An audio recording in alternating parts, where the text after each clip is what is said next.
आधारित फिजिक्स आणि मेकॅनिकच्या तत्त्वावर आधारित उपकरणे, संगणक व प्रणालींचा उपयोग होऊ लागतो. ही एक क्रांतिकारी पायरी आहे जी आपली संगणकीय क्षमता, माहिती प्रक्रिया, सुरक्षा आणि संप्रेषण यामध्ये मूलगामी बदल घडवून आणते.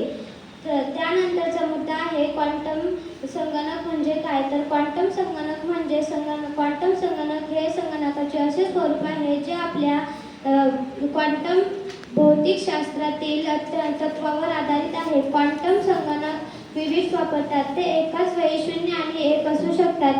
हे संगणक काही विशिष्ट समस्यांमध्ये पारंपरिक संगणकापेक्षा अब्जपटीने जलद काम करू शकतात. त्यानंतर क्वांटम युगाची संभाव्यता. क्वांटम युगाची संभाव्यता 1 नंबर आहे ऊर्जा क्षेत्रातील क्रांती.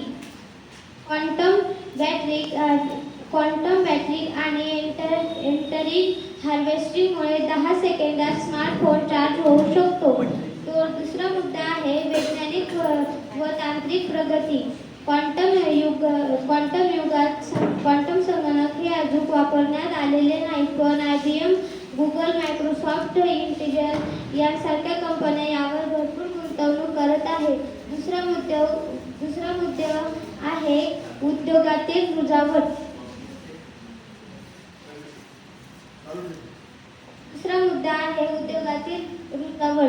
आपल्या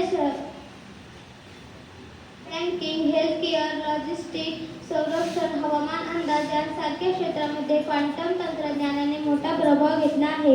अशा उद्योगांमधून क्वांटम संगणकाचा व्यावसायिक वापर करून होण्याची सुरुवात पुढील 10-15 वर्षांमध्ये आहे. तिसरा मुद्दा आहे क्वांटम इंटरनेट. रिअल टाइम, अत्यंत वेगवान आणि सुरक्षित माहितीचा विनिमय आयुष्यच बदलून टाकणारी एक प्रणाली आहे.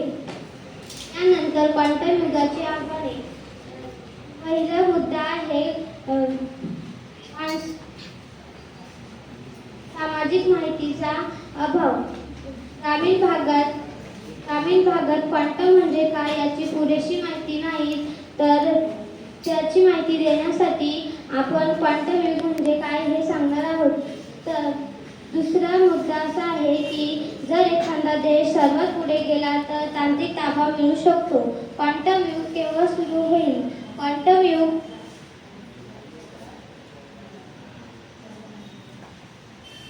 जगभरातील कंपन्या, गुगल, IBM, मायक्रोसॉफ्ट यांसारख्या कंपन्या यावर खूप प्रयत्न करत आहेत. क्वांटम युगाचे निष्कर्ष. क्वांटम युग एक क्रांतिकारी बदल आहे. मोठ्या संधी आणि गंभीर आव्हाने. समग्रता, संशोधन आणि समन्वय आवश्यक. योग्य नियोजन केल्यास मानवजातीसाठी आवश्यक आहे. धन्यवाद.